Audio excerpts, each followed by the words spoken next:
Olá, sejam todos bem-vindos ao nosso canal Cotidiano da Política. Eu me chamo Helder Vieira e hoje nós vamos tratar de um assunto muito interessante que é reforma política. Bom, no último mês nós vimos que os nossos senadores e nossos deputados federais se debruçaram numa discussão quase que interminável a respeito das regras para as próximas eleições, né?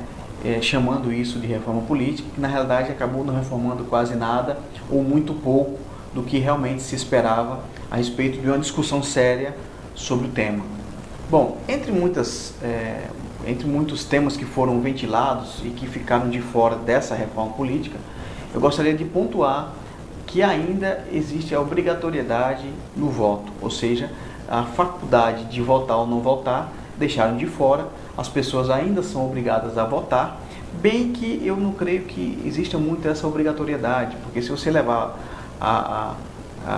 friamente ao que a legislação fala, você é obrigado a votar, com certeza, segundo a lei, mas se você não for à urna por um motivo ou outro, você pode, dentro de um prazo legal, se justificar junto à sua junta eleitoral, ou então se você, mesmo que não tenha uma justificativa plausível por estar viajando, trabalhando em outro lugar, você pode pagar uma multa irrisória aí por turno no valor de R$ 3,50.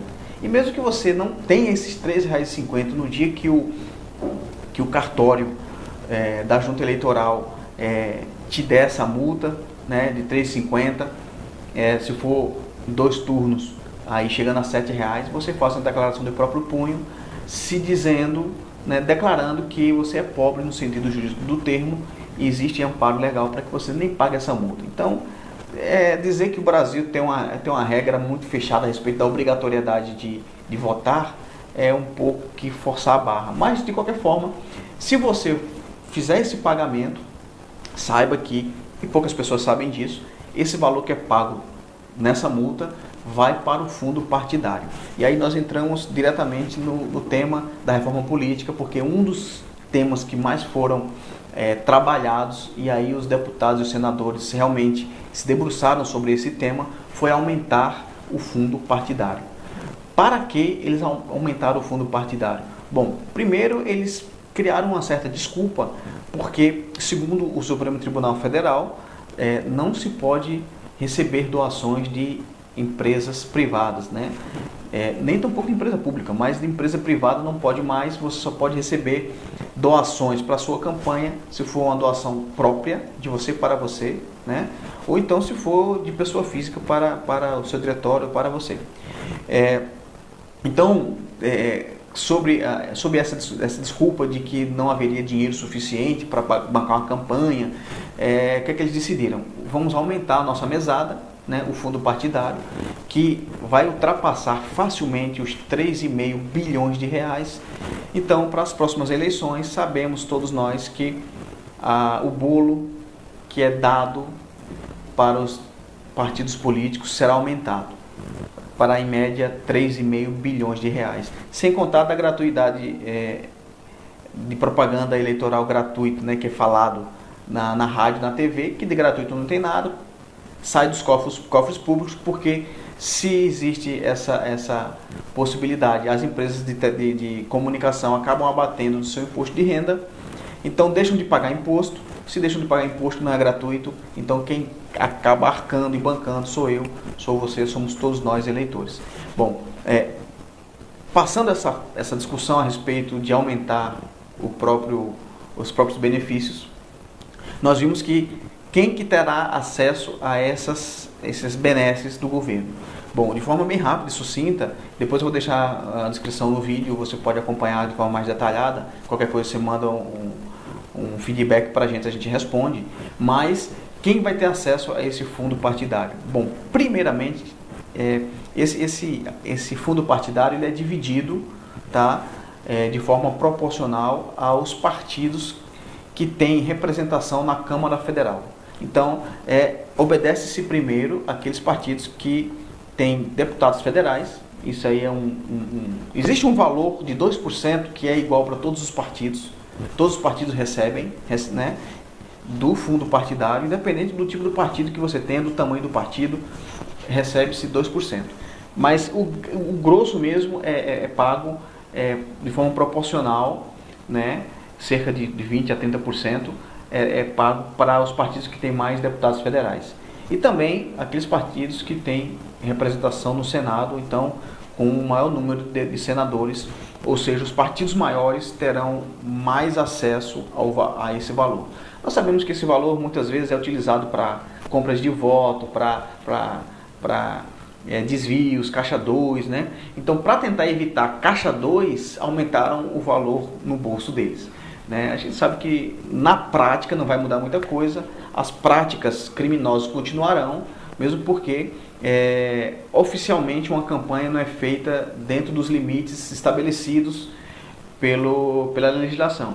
Por exemplo, para presidente da República o limite passou a ser de 70 milhões de reais. Né? Nós sabemos que numa capital como Rio de Janeiro, São Paulo, 70 milhões de reais se gastam em 3 cidades, numa campanha para governador fácil. Então, de forma muito rápida, isso aí é gasto.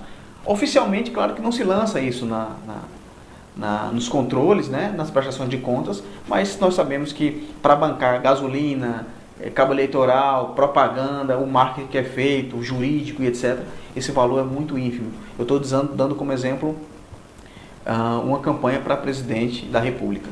Bom, uma coisa que não mudou, não foi alterado, é o tempo, né, de mandato. Então, assim, hoje o presidente, governador e prefeito, excepcionando-se, claro, os senadores que têm um mandato de 8 anos, que aí é uma maravilha, mas, assim, excepcionando-se senadores, prefeitos, governadores e presidente da República e deputados, vereadores, têm um mandato de 4 anos.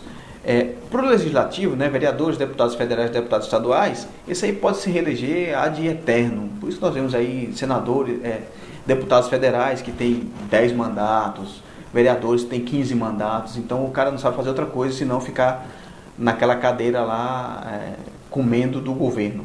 Mas assim, isso é outra discussão que nós vamos fazer. Mas não foi...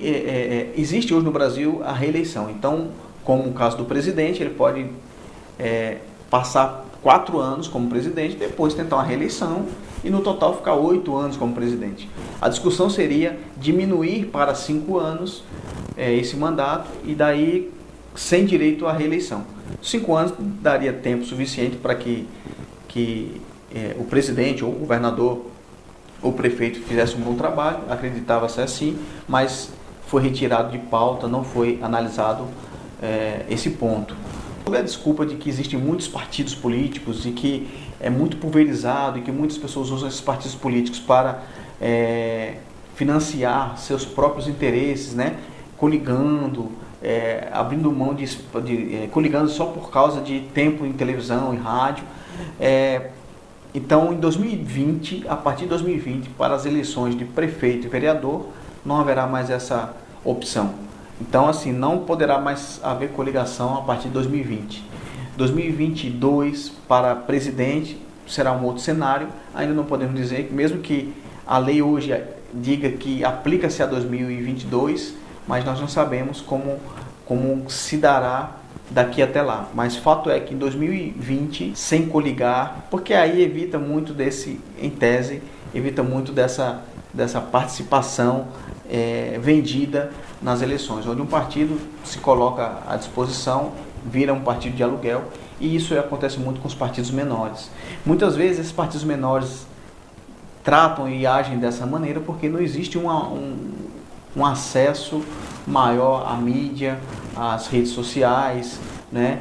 São partidos realmente tidos como nanicos, mas que a própria legislação agora passou a tratá-los como mais nanicos ainda, né? Tolhendo o seu acesso e fazendo com que esses partidos realmente sejam inviabilizados.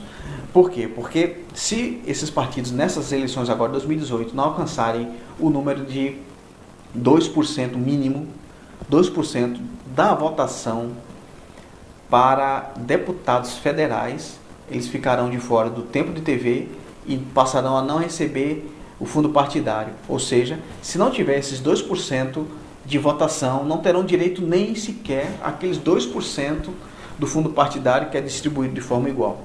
né? Então isso aí acaba penalizando os partidos menores, inviabilizando a criação de novos partidos. E nós vemos que os partidos grandes, os partidos que dominam, esses partidos que estão na berlinda de corrupção, de mensalão, de petrolão, né, Lava Jato, esses partidos que estão aí, PMDB, PSDB, PT, DEM, esses partidos que estão mais à frente aí, continuarão à frente, e a tendência é enxugar o máximo possível. E eu acredito que no mais umas 3, 4 eleições nós teremos aí no máximo 10 partidos realmente que podem disputar as vagas que tem disponíveis no campo político aí, para prefeito, vereador, governador, presidente. Tá bom? Bom, essa é a nossa análise que nós fazemos do que realmente foi essa reforma política. Não mudou nada para 2018, ou quase nada, senão o aumento do valor do fundo partidário. No demais, mantém-se a mesma coisa.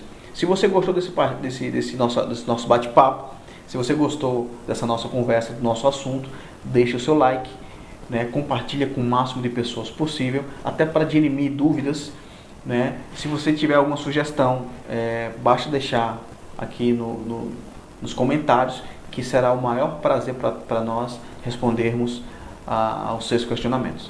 Tá bom? Fique com Deus e até a próxima. Um abraço.